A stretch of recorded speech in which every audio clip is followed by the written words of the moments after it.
Alright, what's up, guys? So this is going to be more like a test stream, but just me solo queuing tonight.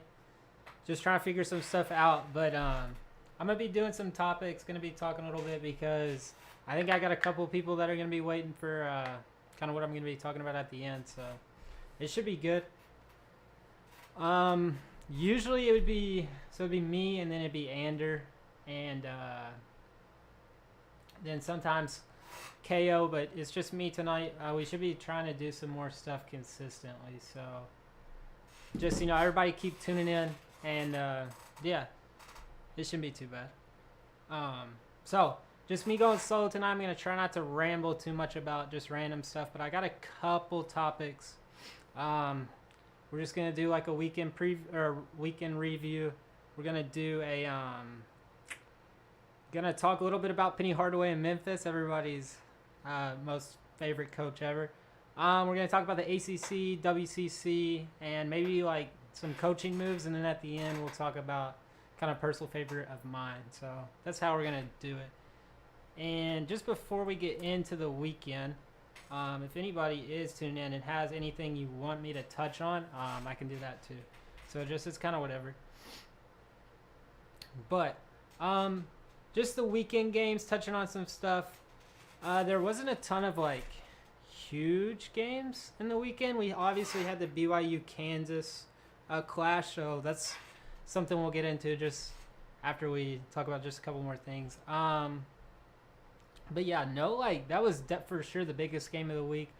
Texas Tech UCF, which if you've watched any of the previous streams, UCF has been a team that I've been like high on, especially more than the normal people. So like Johnny Dawkins has done like an incredible job at UCF this year, especially I think Jeff Goodman reported that the roster was like $3 million.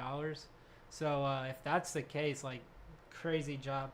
He's just basically got a bunch of like washed up talent, and I hate to like say washed up, but like Riley Kugel from Florida, Mississippi State, kind of went under the radar. He's been playing really good. Jordan Burks has been playing really good, former Kentucky and Georgetown guy. John Bowles been getting productive minutes. The Ole Miss footer. Then you have dudes like Chris Johnson, I think ex-Texas guy. Even Chris Parker's on this team. He hasn't been playing, so I don't know if he's hurt or not. But then you have like Devin Cambridge, who's in his 8th year. He played some like spot up 5 minutes. He actually guarded JT Toppin really well in those minutes. And then like Themis Folks is just a floor general, bro. I love Themis Folks. Like the prototypical March, like get in your face. He's gonna have 6 assists guy. But just like UCF is gonna give some Big Ten team in the first round of the tournament absolutely hell. Just how Johnny Dawkins like switches everything. He switches 1 through 5. Like Devin Cambridge was guarding JT Toppin, then he's switching on to Christian Anderson right after. Like I love how they play.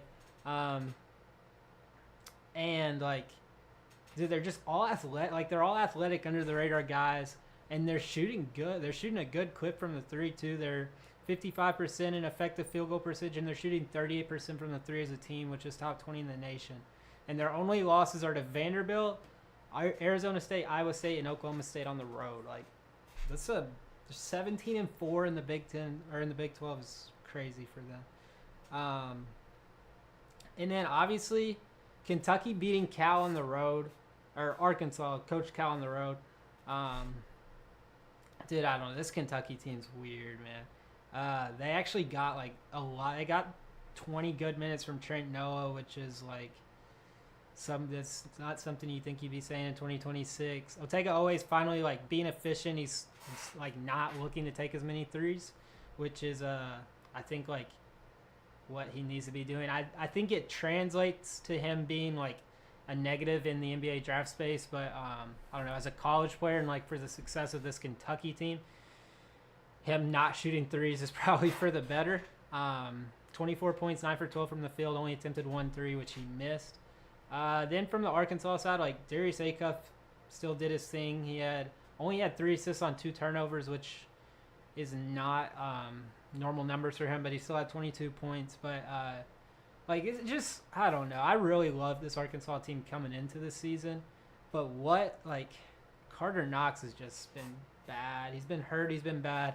Billy Richmond has been playing better. Like, I think Billy Richmond should take Carter Knox's minutes, and that's coming from somebody that thought like Carter Knox could average like 18 this year, but he's just like, I don't know. I don't know if he's still hurt, but he's played the last 7 games, and he's just inefficient. Like, he's shooting 38% from the 3 in the season, but 46% from the field, averaging 8, 5, and 1. Like, I don't know. I thought just watching his OTE film before he came in, like as a freshman 2 years ago, I just thought like Cal could get more out of him, and he just hasn't.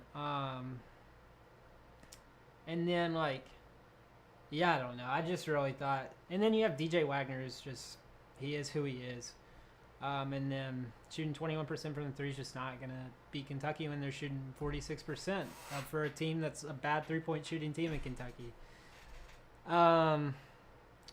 Let's talk about St. Mary's Gonzaga, because I actually watched this full game. I was locked in. I had a bet on St. Mary's.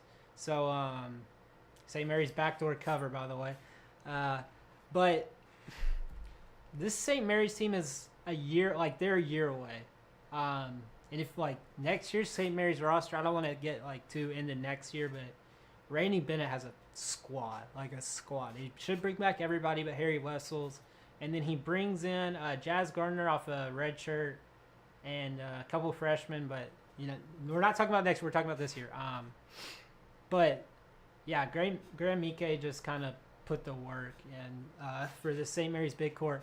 Paulus Murauskas no-showed the game. He looked terrible. He had 15 points, but he was just he was literally just gone out there. It was kind of crazy to watch. It was like he was just tuned out. He missed a ton of defensive assignments. He turned the ball over at least once. I think he had a couple plays that it might not show up on the stat sheet, but I remember just not being present in the play, just the ball getting turned over because of it. The outside of Graham Ike, Gonzaga kind of played bad, pretty bad, honestly. I thought they just weren't hitting shots. Ty Grant Foster played okay, but I don't know, he was terrible at the line. When he got to the rim, he was drawing fouls, but he was 1 for 5 at the line. Anytime Emmanuel Inocente has 10, 5, and 2, that's just not really what he's out there to do. He has been a better 3-point shooter this year, but yeah. And then Adam Miller 0 for 4 from the 3. So beating a good St. Mary's team without Braden Huff and with basically everybody no showing but Graham Ike and Emmanuel Inocente, it's a good. It's good for them. And then St. Mary's it's a team I like just because Rainey Bennett is Rainey Bennett. They're gonna play good defense and they're gonna run good sets, but they were just kind of out of it. They were just out of it when because Gonzaga was just basically making Josh Dent beat them, and Josh Dent can get to the rim, but not against high comp athletes. And I mean, without Josh, when Josh wasn't getting to the rim, they just weren't really producing. Especially with Morauskas just kind of no showing, and then Harry Wessels or Andrew McKeever just couldn't get anything going. So I don't know. It was just, I think both teams played like a D or a C plus game. I think Gonzaga defensively like had the right scheme, but I don't know. St. Mary's just played all right, and then Gonzaga played a little worse than all right, and Gonzaga at home got the win. So, and then we'll get into like big topic of the day for Saturday at least, was the BYU Kansas game, and in the first half, Darren Peterson basically looked like the second coming of Kobe. And then we get into this second half where he played like 2 minutes or something. So it's just weird. It's a weird situation where it's coming out where like people don't know if it's his uncle or if it's his dad that's shutting him down or if it's actually Darren that are shutting him down. And NBA GMs are like, I heard the talk that NBA GMs are definitely like being really cautious and like getting into the just kind of who is it? Is it his uncle or like are they just trying to protect like their investment and stuff, or is it actually Darren Peterson that's just kind of saying like he's good for the rest of the game? But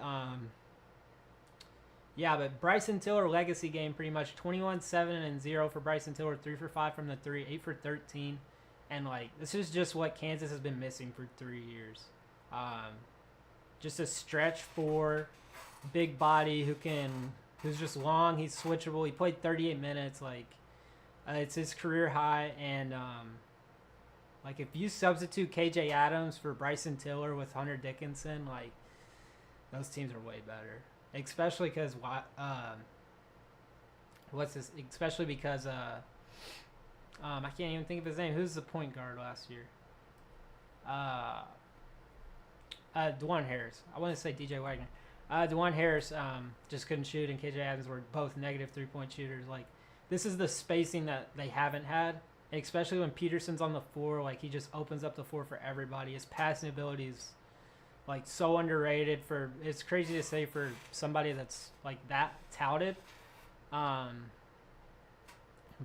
yeah, and then we'll get to AJ. I thought what Kansas did at the start of the game to AJ, putting Flory on him, was like it shook him up. He wasn't really getting to the spots he wanted to, and then I still don't think like AJ's an elite processor. Like I think he's a below average processor, especially for somebody that's getting a top 2 grade in the draft. He had 17, 1-1 on 2 turnovers, no stocks. He only had one foul, but I think he's a average defender. He has the tools, but is he ever gonna be that high caliber defender when like you're asking him to take on such an offensive load for this team? He's still inefficient from the 3, 2 for 4 from the 3, which is like a good game for him. He wasn't getting to the line. He only shot 4 free throws, and then like he's just a slow processor. He takes bad shots. When he gets to a spot, I think he likes to rush his shot, which like he can rise up against anybody, but it's still like he just gets uncomfortable and he gets fed up compared to Darren, where in the 20 minutes that Darren played, like he's easily the best dude on the court. He got so many Kansas guys good looks. He had 18, 3, and 1, and he had 3 steals, and he definitely had some like hockey assists in there. And the comp for Darren, like the mainstream comp is Kobe. And I don't want to, he's not Kobe. He's not, even with that dunk, I don't think, like, he's as athletic as Kobe. And obviously, like, Kobe's a top 5 scorer of all time. So, like, I don't want to, he's not as good of a scorer as Kobe, but he has, like, the tools. But he's such a better, like, spot up and, like, off screens. Like, you run Darren off a screen. He's basically Ray Allen with, like, elite vision, who can also dribble. So, like, I don't know. Like, I haven't found that comp yet, but, like, if you look at early, like, Sonics Ray Allen, like, UConn Ray Allen, like, that's kind of who I think Darren is. Just a mix of that. And, I mean, he'll be perfect on the, like, you put him on the Pacers or the Grizzlies, or even, like, the Bucks. Like, if the Bucks can get something like that, if the Bucks can tank and get into the top. I mean, they'd have to get 1 or 2, get into that range, just get lucky. It'd be nasty. So yeah, and then let's see if there's any other games I want to touch on. Boozer had a fine game. I mean, it was 28-8-5, so like fine for Boozer, a really good game. Louisville kind of back at it, and we'll transition into like my next topic after this. But Louisville had they had a comeback win. They were down by like 3, but I think they were down by like 10 at one point. But comeback win against SMU, who's a tournament team. Pat Kelsey trying to fight off the just kind of bad against good teams allegations, which it's SMU, so, but still it's a valid win. Michael Brown had 20, 3 and 4 on 5 turnovers, so and a fine game for him. Scoring wise, it's good to see him back in the lineup. There was a stat that went around like without Michael, like Conwell, McNeely, and Woolley all like dropped like 8% from the 3, like 8% shooting percentage from the 3. So like, I mean, him with the ball in his hands is just drawing more help from the rest of them. It was just an inefficient game for SMU. Pierre shot bad. BJ Edwards just had a iffy game. I would have liked to see Jaden Toombs play more because like I think what he can do in the high pick and roll with them and just kind of like get some of Louisville's bigs uncomfortable. Just kind of space them out, because like they like to, SMU likes to play like this ISO ball, like just kind of literally ISO ball, kind of like what Grand Canyon did a couple years ago with Tynger and Foster. And I just think that like Toombs is just a better threat than Yigitolu from like with the ball in his hands up top. But I don't know. I'm not Andy Enfield, so. But yeah, let's get into the ACC. Since I'm an ACC homer, it's just kind of my thing. We'll talk about the ACC standings, kind of what's going on in the ACC right now. And I think it's like people aren't going to give it their credit, but the ACC has turned into for sure one of the like deepest conferences, or not deep. Well, for the ACC, like the level of how deep this conference is so much different in the last 3 years for them. So I just think like what Miami and Jay Lucas have added to the conference, what Ryan Odom and Virginia have added to the conference, even what Mark Mazin and Cal are doing right now. SMU is way better this year. Virginia Tech isn't way better, but they're way better from what they were last year. Like, even though Neo's kind of having like a bad split, Carolina's playing better than they were last year. NC State, like, this is the only conference where like number one is obviously Duke, but you could give me 4 teams that you could be like, this is the second best team in the conference. You have Louisville, you have Clemson, you have Virginia, you have North Carolina. If Miami didn't lose to Cal, you could have Miami, which I still am a Miami believer. That Cal loss at home sucks for Miami, but like that's going to get Cal back on like maybe in the tournament right now. I think they were on the bubble before that. And then you have like dudes like Stanford with a Corey who's like it's Stanford, but he's going to get them a couple. He's going to steal some wins. Wake, like, and then you get into the disappointing teams. We'll get into the disappointing teams. Wake, Notre Dame, FSU's. It's his first year. Pittsburgh, basically the Wake, Notre Dame, and Pittsburgh are the disappointments of the league right now. They're all 2-7, but it's just like you can't have a good conference without having some teams that take bad losses, you know. But kind of my predictions for the league. I think, let's see, Clemson's schedule is light after, like, they just got a good draw this year. They have Duke on the road, and then the rest they have their Cal and Stanford trip on the road. So that'll be a big for them if they can, like, if they win both those games, they put themselves in position to, you have to go steal a win at Cameron Indoor, which is going to be, like, crazy. But like you put yourself in position to be second or to be like in position to beat Duke and put yourself in first in the league, which is like crazy to say, especially with what they lost last year. And even like Brad Burnell was talking about how his budget was like middle of the pack of the ACC, which is crazy for him to be contending for the ACC with kind of what he's had to rebuild. And even with Zach Foster going down with an ACL injury. And then you have Virginia, who's their ACC losses are the VTech 3 overtime on the road, North Carolina at home. They still have Duke on the road. I didn't know they play Ohio State on a neutral February 14th. That'll be a fun game. You have Carolina, who's obviously going to play Duke. I don't think they can win the conference, but like if you take a game from Duke, that's going to open the door for maybe a Clemson, maybe a NC State. I don't know, maybe an NC State, maybe a Virginia if they can go steal a win at Cameron. We'll talk about NC State a little bit because this is a team I've been down on. I just like start of the year they weren't meshing. They lose to Seton Hall, Texas, and Maui. Then they lose to Auburn on the road, and then they get beat by Kansas in a game where Darren Peterson played half the game. I'm pretty sure.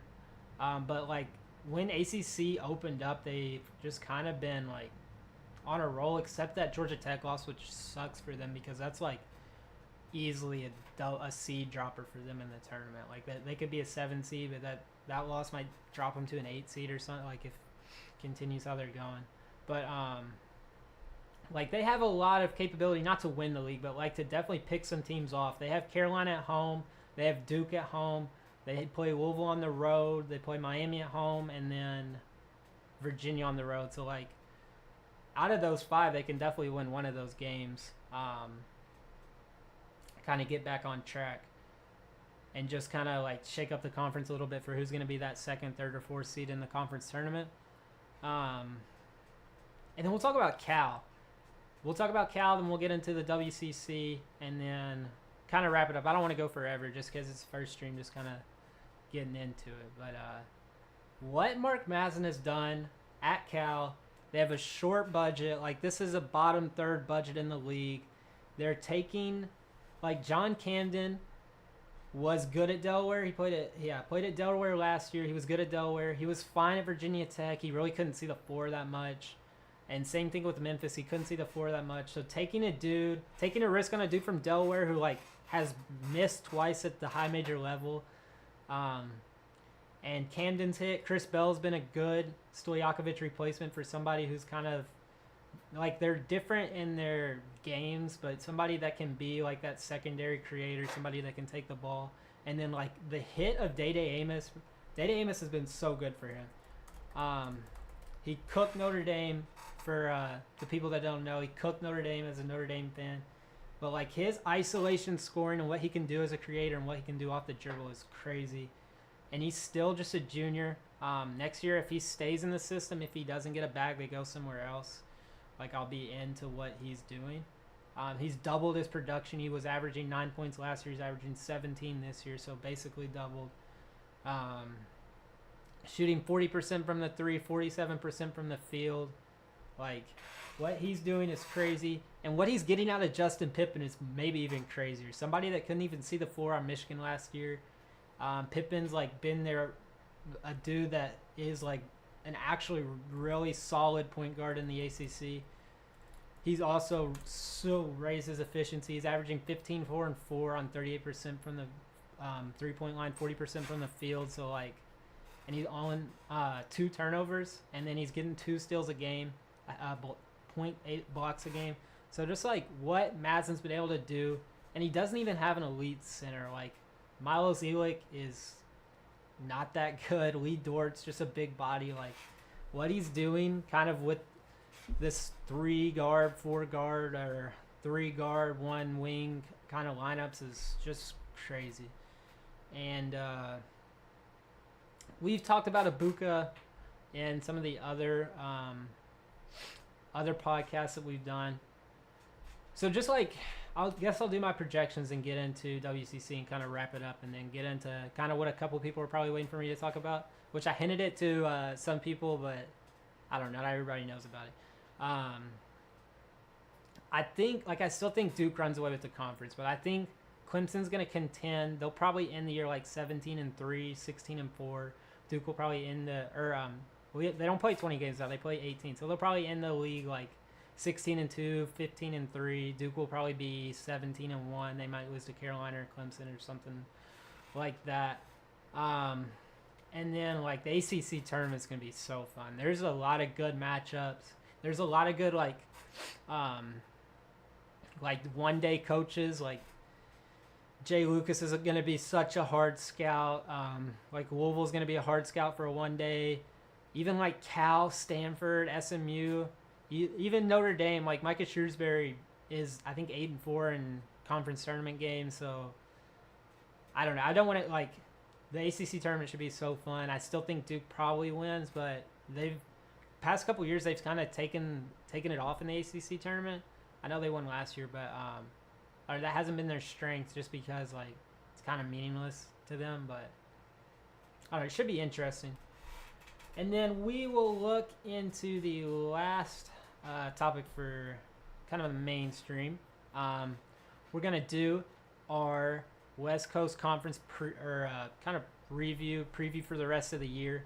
And it's the last West Coast Conference as we know. I don't really know. I know Gonzaga's leaving. I want to see what it's going to be like next year. Because I think are they adding, they're adding Denver.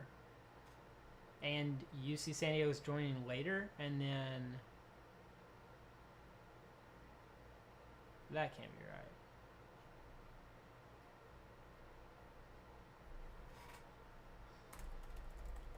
Denver's so weird. They're adding Denver. They added GCU in Seattle this year. UC San Diego's getting added not next year, but the year after. And then I guess Gonzaga's leaving for the Pac-12, I think. I don't know. Something. I know Gonzaga's leaving. St. Mary's will still be there. Santa Clara should still be there. But, so yeah, this is the last year we have. That was the last Gonzaga-St. Mary's game at Gonzaga as a conference game for the near future. So, yeah, this should be still fun. The top is going to be, like, crazy. San Francisco's kind of, I don't know, they've kind of taken a hit recently, but, like, their last three losses in conference play are to St. Mary's, Gonzaga, and Santa Clara, so, like, they're still a contender. They should still eat up the lower end of the conference. Seattle struggled after starting off really good, but the top three that I want to talk about, we already talked about Gonzaga a little bit, St. Mary's a little bit, but Santa Clara. What Santa Clara is doing, what Herb Senick is doing, as he just keeps retooling is awesome. Alan Graves, there was a stat where, like, in the last, I don't know, it's like the last 10 years, I love that, have been top 10 lottery picks and above. And then, like, this year, it's Cameron Boozer, Devonta, Peterson, I think Keaton Wagler, and maybe Kingston Flemings, and then Alan Graves, who is the sixth guy there with the other five who are all projected to be top 5 picks, top 6 picks pretty much. So, like, if you don't know who Alan Graves is, I made a post about him. Go read up on him. There's a lot of stuff on Twitter about him. Like, he's finally getting known. But he's basically, like, I don't know. He has the body of Cam Boozer. He's about as athletic as Cam Boozer. I'm just trying to, like, paint a picture for you guys. Has the most active hands in the nation. He's going to get, like, 3 steals a game. He's going to get, like, a block a game. He's like a stock menace. And he has just, like, crazy motor. He's not like an offensive freak. He's not going to score 20 a game, which is kind of like what's hindering his NBA ceiling right now. But what he does on the defensive end and, like, for this team is crazy. He's 6'9". He plays the 4. He plays the 5. He's a decent role man. He has decent vision. Like, he makes some pretty crazy passes with kind of the limited handling ability he has. But Alan Graves is crazy. Go watch highlights on him. Then you have Elijah Mahi's just like a solid wing. Christian Hammond, who's turning into a really good player for them. Sasha Gavrilogov. I don't really know how to say his last name, but he was the former Villanova. He played at Villanova last year. I don't know if he actually played. Yeah, he played 4 games last year at Villanova. He's a foreign guard who came over. I was actually high on him to kind of, like, be a good backup at Villanova. Last year as a freshman, he didn't turn into that, but this year playing a lot better. And in the last, like, he had a game against LMU. He had 37, 4-1. So, like, he can score. He's not going to do that every night, but he's usually more of like a pass first guy. But, like, the ceiling with him, I think, is there. And he's a redshirt freshman for them. So, like, I just watch out for him to just develop crazy under Syndic. Then you have Thierry Darlin, who's the ex-G League guy, who's like just a long athletic wing, going to be a defensive stopper. He's good for them. Decent from the three. You have KJ Cochran, who's a freshman, giving them good minutes just as like a backup 2, backup 1. Brenton Knapper, who's another solid backup guy. You have Bucky Oboye, who's also like, he's a footer. He's 7'1" actually, who has crazy block percentage. He's super efficient. He plays like 12 minutes a game, but he averages like 10 points, or at least he did. I don't know if he still does. But yeah, this is just a fun Santa Clara team. They still have Gonzaga at home. They're 10-1 in the conference. They have Gonzaga at home. They have St. Mary's on the road. So if they can beat Gonzaga, like, that'll pretty much lock them into the tournament. They haven't beat Gonzaga, I think, in at least like 5 years or something. I don't know. I could be wrong, but I like this Santa Clara team. West Coast Conference is going to be crazy in the tournament. I don't know who I want to see. I want to kind of see a Santa Clara St. Mary's championship, but also, like, I feel like you want to see Gonzaga play St. Mary's because, like, it's the last year they'll be together. So it should be fun. And then you still have teams like LMU's kind of just been playing like trash, but like they can go on a run. San Diego's okay. Seattle is better than their record shows. Washington State and Oregon State aren't rad. And then just like wait till Braden Huff gets back for Gonzaga, and they could kind of get back to rolling the conference. But yeah, let's see. I don't know if I have any other. See if I have anything else I want to touch on. I had a list. Let's see if I can find. Oh, Penny. Let's talk about Penny Hardaway. The absolute disaster of Penny Hardaway this year. But yeah, this roster is bad. Like, it's not bad. I don't know. It's such a weird thing because the roster construction is obviously bad. It's a bad shooting team. They can't shoot. They're 32% from the three, 49% from the field. They're just playing like straight ISO ball, and they're playing ISO ball with dudes that aren't like, I don't know. Like Doug McDaniel's, he's still a pass first guy. He struggles to get to the rim sometimes because he's 5'11". Zach Davis is not an ISO guy. Curtis Givens is an inefficient shooter still. Aaron Bradshaw's just never developed into what anybody thought he was going to. He's still skinny. He's still inefficient at the rim. He's still kind of like soft. He still has attitude issues. Sincere Parker's like kind of what they've been trying to run their offense through, and when he has a good game, they tend to win. Like the last 4, he had 9 against Tulane, 0 for 5 from 2, 1 for 3 from the 3. They lost. He had 21 against FAU. They won by 30. He didn't play against Wichita State. They lost. He had 1 minute against Tulsa. They lost. He had 22 against UTSA, 7 for 10 from 2, 1 for 2 from the 3. They won by 20. He had 3 for 7 from the 4, 1 for 3 against Temple. They won by 2. Like, when he's producing, he had 3 against FAU and they lost. So, like, when he's producing, they're winning. When he's not, they're just not, because they don't have, like, that. They're trying to play so fast, and they don't have anybody else that can facilitate. And it's just been a bad year for Penny. And, like, as somebody that's been a Penny defender, it's kind of hard to defend this team because last year, after what they did last year, even losing in the tournament, like that Colorado State team was a buzzsaw. I thought they got so unlucky with that draw. But they also got screwed because PJ Haggerty leaves. unexpectedly. They like late in the cycle, they didn't think he was gonna leave. Then they get the Dane Danger waiver stuff, so like all that just kind of kills what could be, just kind of kills what this season kind of has been, the roster. And it's just obviously like you put PJ Haggerty on this team. Obviously, he's like you put PJ Haggerty on any team, but this team was expected to have PJ Haggerty back. You put Haggerty on this team, like he solved so many issues. They're still not like a top 25 team or anything. Maybe with Haggerty and Danger, they might kind of be sniffing like where they were last year. I don't think they compete with kind of like the other teams in the nation, but they'd probably be running through the AAC. But just kind of those unexpected losses where then you have to go get like a Doug McDaniel and you have to get Sincere Parker, even with the legal issues he had at the start of the season. It's just kind of like, I don't know, it kind of screwed Penny.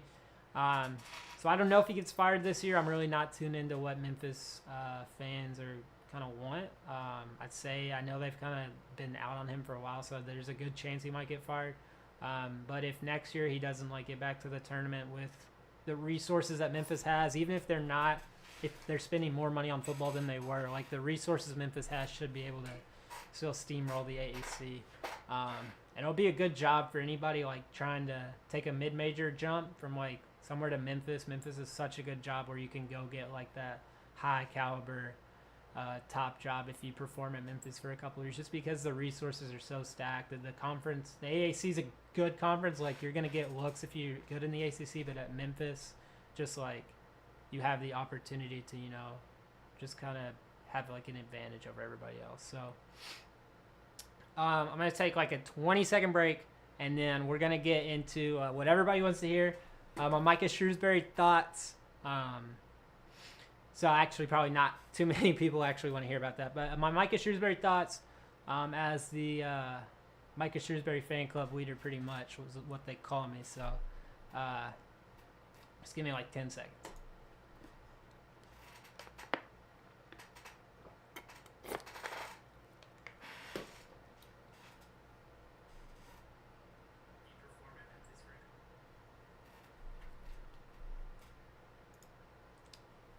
Alright, what's up, guys? I'm back. So, just gonna try and like, so I want to do stuff for Notre Dame, but I'll always put that at the end. This will kind of be like I'll call it like the local segment or something. So like we'll do all this stuff at the start. Sometimes I'll do Notre Dame stuff separate. If it's just me, I'll probably do it at the end just because it's easier for me. But especially if any Notre Dame people are in here, I butted heads with everybody about Micah Shrewsbury, the whole Micah Shrewsbury situation. So if you have any topics or anything, any like comments, any stuff like that, put it down in the chat. But yeah, let's get started. So just Notre Dame as a whole, been a shit year. It's been a bad year. 11-11. Marcus Burton gets hurt. Kebajai gets hurt, which a lot of people don't want to like talk about how important that is. But Kebajai gets hurt. We don't have a true center that can play right now because Tommy Animan's going to be redshirted for this year. Marcus Burton, I'd say there's 90% chance he's not coming back. I don't know why he would. Like, you get paid this year, you're going to get paid 2 more years. He's not going to play in the NBA unless something crazy happens just because he's 5'10". So go sit a year, get a bag again, maybe somewhere else, maybe in Notre Dame. I still think he'll be back in Notre Dame for next year, but I can't truly tell the future. So all that aside, it's still been a bad year. 11-11 is not what you want. This next couple games aren't crazy, but you have Louisville on the road, SMU on the road, Duke at home, NC State at home. Like, those are all 4 games you're probably going to lose. So you just kind of have to – I'd love to see this team go 16-15, win 2 games in the ACC tournament, go to the NIT. But in this current state, everybody that I see, besides a couple people that I have like daily conversations with, want Micah Shrewsbury fired. And my opinion is, just from a broad like standpoint, if you fire Micah Shrewsbury, we are right back to where we were 3 years ago.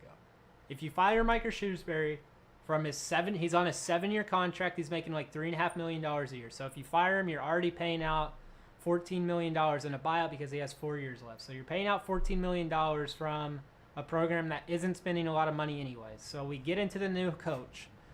His budget's low because we just paid a $14 million buyout for a program that doesn't want to spend a lot of money because we're trying to win a football national championship. You just fired the previous coach 3 years into his rebuild that you promised was a 4 to 5 year rebuild. So the trust for any new coach that is looking at the job is already lowered. It's hard to recruit. It's hard to recruit here. Our facilities are good, but you have to recruit. You have to recruit dudes that are going to stay 4 years. You have to recruit dudes that are wanting their degree. You have to recruit smart people. We still haven't been shown that Notre Dame basketball is getting the same treatment as Notre Dame football.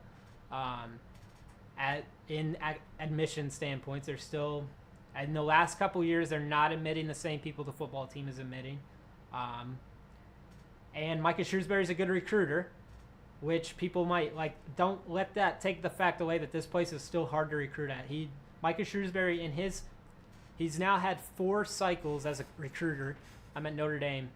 His 4-year span is better than any span Mike Brey ever had as a coach. And he has the best class in Notre Dame history in the recruiting era, in the recruiting counting like the star era in the last 20 years or so.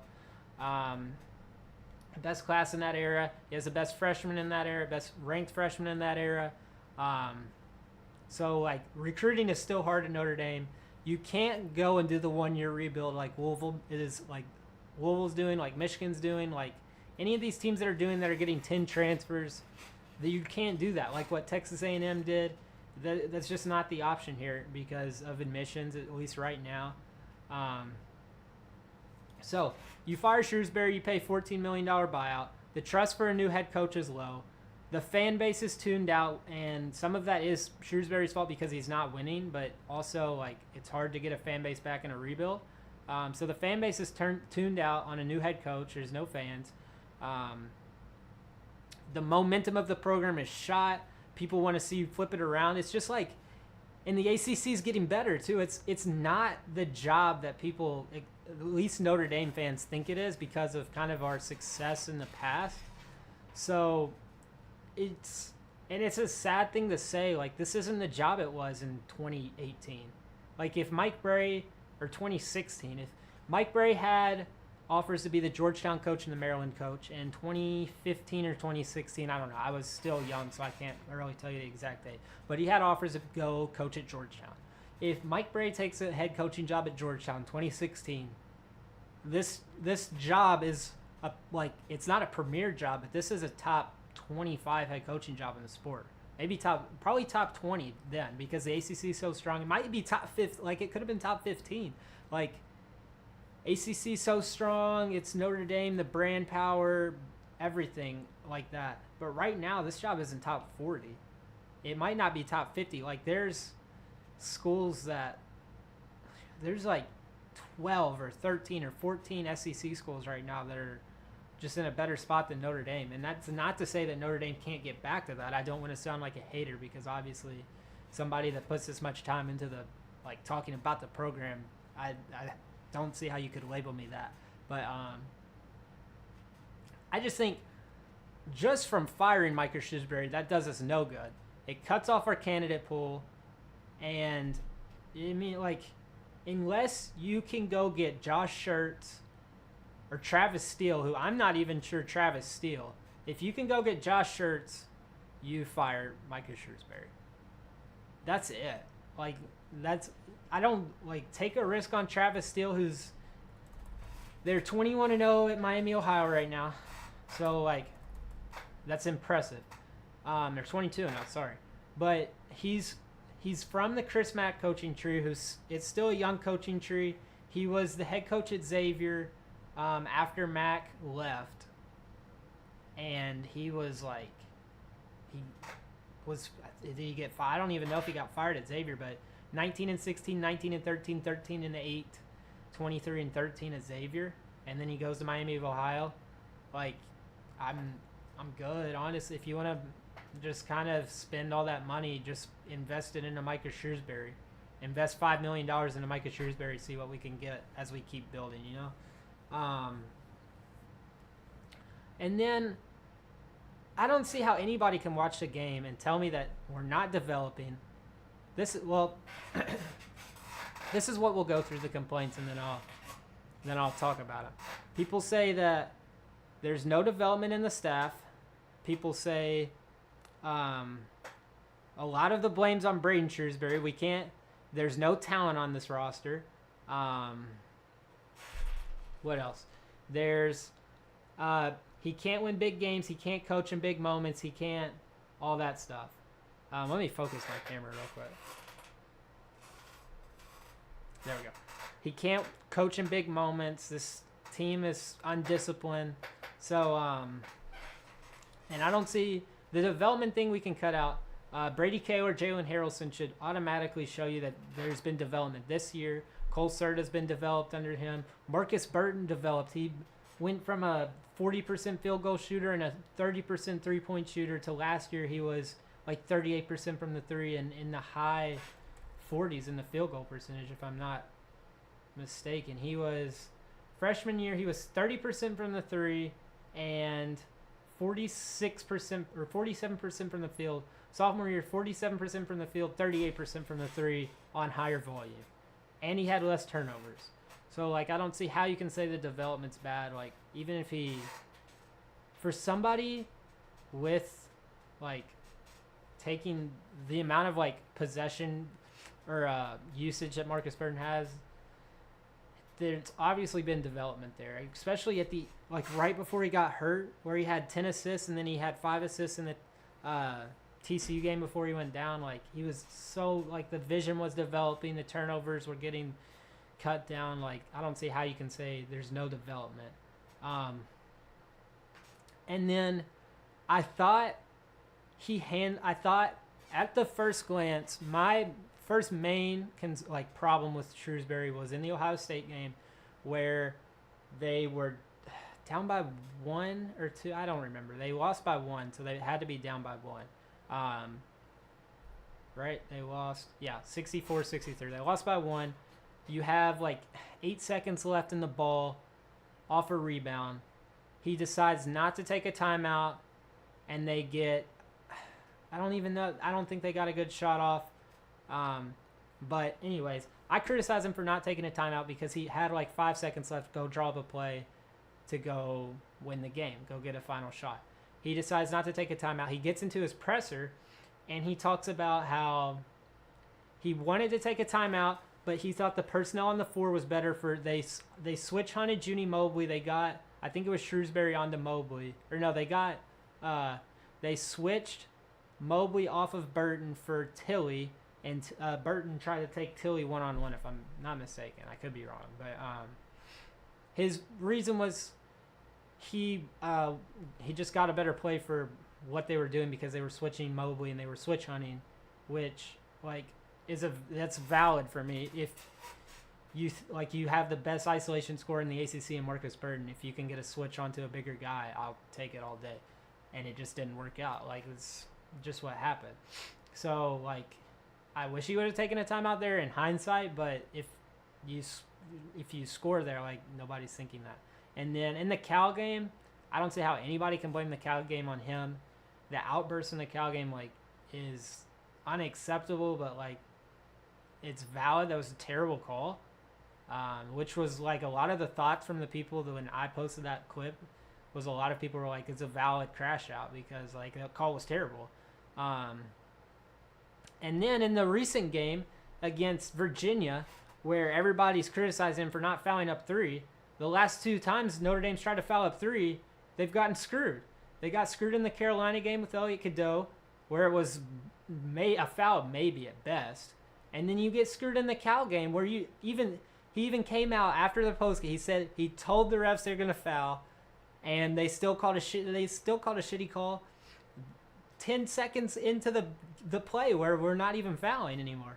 So, like, if you go and you try to foul up 3 and you do that, and the same thing happens again, and you're just criticized even more. And, like, I don't know. I just don't think that's something that he's wants to do. He's looking into. So, like, the program doesn't need any more criticism, and obviously they haven't been able to, like, repeat or be able to do it once correctly. So I don't know. It's just kind of something that just maybe stick away for, because he is a foul up three coach. He said it. That's part of like what he likes to do, but it just hasn't worked out in the last 2 years. So,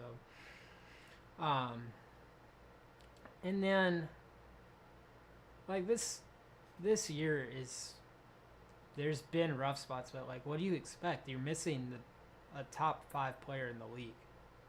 I try to do some research. It's hard to find, but teams that lose somebody with like a usage rate and assist rate as high as Marcus Burton, there was only like 2 I could find. But in 2021, UConn lost James Bouknight in 2021, who isn't the same player as Marcus Burton. He's more of a shot. It was 2021, 2022, I'm pretty sure. It was 2020, 2021. Yeah, 2020, 2021. So the canceled tournament year. They lose James Bouknight. They start 9-3 with him. They lose him. They then go 1-6 without him, or maybe like, I think he came back against like Tulsa or something. When he comes back, they go 9-2 with him. So like, and that was a team that ended the year 52nd, but when he was on the court, they were a top 10 team in the country. So now it's the ACC, it's a different story, but it's just like, that's just a comparison to what happens to teams when you lose somebody that's a 30% usage rate guy. And like, it's just, I think it's such a cop-out to blame everything on Micah Shrewsbury that this team isn't winning in the ACC when you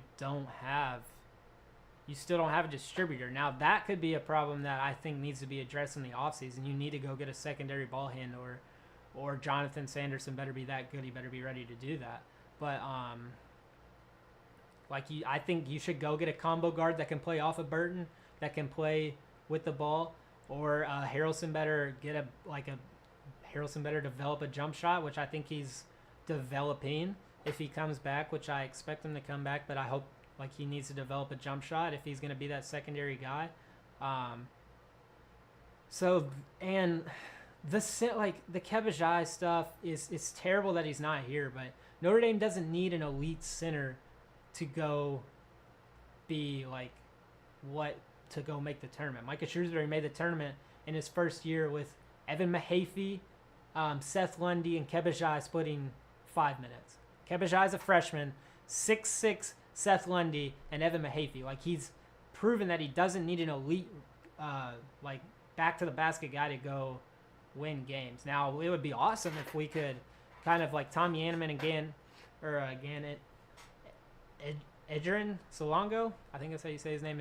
If those two can come in and be footers that can step in, and they both have post-game stuff. So, like, you see that the development's there, but go get a center who's going to be a defensive anchor, who's going to be able to just, like, maybe have a post mover so he doesn't have to average 15 a game, and just go get some boards, which is what they did this year with Tout, who's not a rim protector, but he's the best offensive rebounder in the country.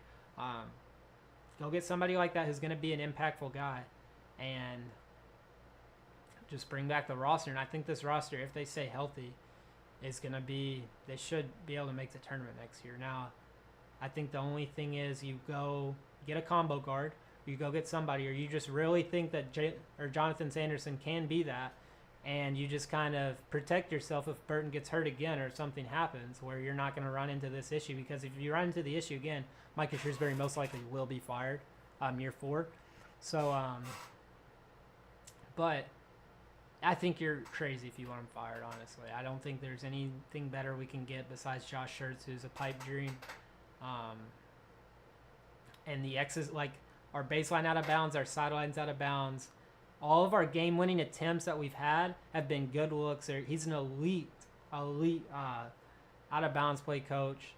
The sets were finally coming together with Burton. You could just see, like, you could see coming back against Missouri, they were playing good against TCU, even without Burton. Like, so it's just, I just don't think you should even consider it. And it's just frustrating because there's so many fans that don't watch the games. They just look at the scores and they just want him fired because they don't even understand what's happening. So yeah, I could talk for hours about it. So I'm just gonna end it here. I thought this was a good live stream. I'm gonna try. We're gonna see about tomorrow. I'm gonna fix a couple things. We should have a couple new things going, just optics wise, make the stream look better. And then I'll obviously have the other co-hosts with us, and yeah, just get it rolling, which should be awesome. We have new streaming stuff. I think streams will be a lot easier for us. Don't have to like clip stuff and just post stuff all the time. So yeah, if you stay, thanks for staying, thanks for watching. Hope that